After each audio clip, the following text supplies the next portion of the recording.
আমাদের দেশে কিছু মানুষ আছেন যারা বিদেশে থাকা মানুষগুলোর কাছে অনেক কিছুই আশা করেন, কিন্তু তারা হয়তো কখনোই বোঝার চেষ্টা করে না বিদেশে থাকা মানুষগুলোর জীবনটা আসলেই কতটা কঠিন। অনেকে মনে করেন বিদেশে থাকলেই বুঝি রাস্তাঘাটে টাকা পড়ে থাকে, সরকারকে বললেই হয়তোবা টাকা পাওয়া যায় আর চাইলেই ইচ্ছা মতো কেনাকাটা করা যায়। কিন্তু সত্যিটা হলো বিদেশে থেকে টাকা ইনকাম করা অনেক কঠিন। এখানে নিজের খরচ, বাসা ভাড়া, বিল, খাবার সবকিছুর পরেও হাতে কতটুকুই বা টাকা থাকে। তারপরেও প্রবাসীরা দেশে গেলে আপনজনদের জন্য কিছু না কিছু নিয়ে যাওয়ার চেষ্টা করে, কিন্তু সবচেয়ে বেশি কষ্ট লাগে তখন যখন সেই জিনিসটা মানুষের মুখে হাসি আনতে পারে না।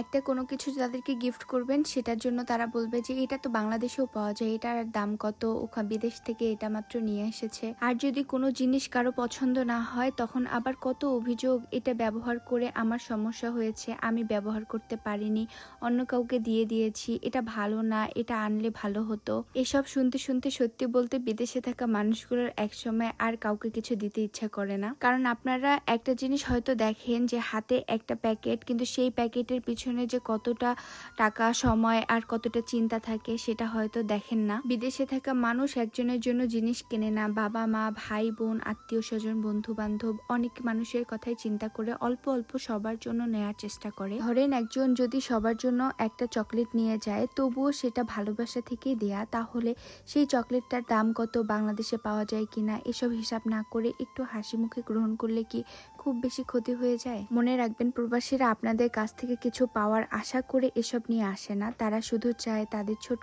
উপহারটা পেয়ে আপন মানুষগুলো একটু খুশি থাক। তাই বিদেশ থেকে কেউ কিছু দিলে দয়া করে তার দাম দিয়ে ভালোবাসার মূল্য বিচার করবেন না। হয়তো আপনার কাছে সেটা সামান্য একটা চকলেট, কিন্তু তার কাছে সেটা হতে পারে অনেক কষ্ট করে আপনাকে মনে রেখে কেনা একটা ভালোবাসা। একবার শুধু ভাবেন তো যে মানুষটা এত দূর থেকে আপনাকে মনে রেখেছে, তাহলেই হয়তো সেই ছোট উপহারটাও আপনার কাছে অনেক বড় হয়ে যাবে। প্রবাসীদের কাছ থেকে সবসময় সবকিছুর আশা না করে তাদের কষ্টটাও একটু বোঝার চেষ্টা করুন, কারণ দূর দেশে থাকা মানুষগুলো আপনাদের মতোই মানুষ, তাদেরও কষ্ট হয়, তাদেরও মন ভেঙে যায় আপনাদের এই কথাগুলোতেই।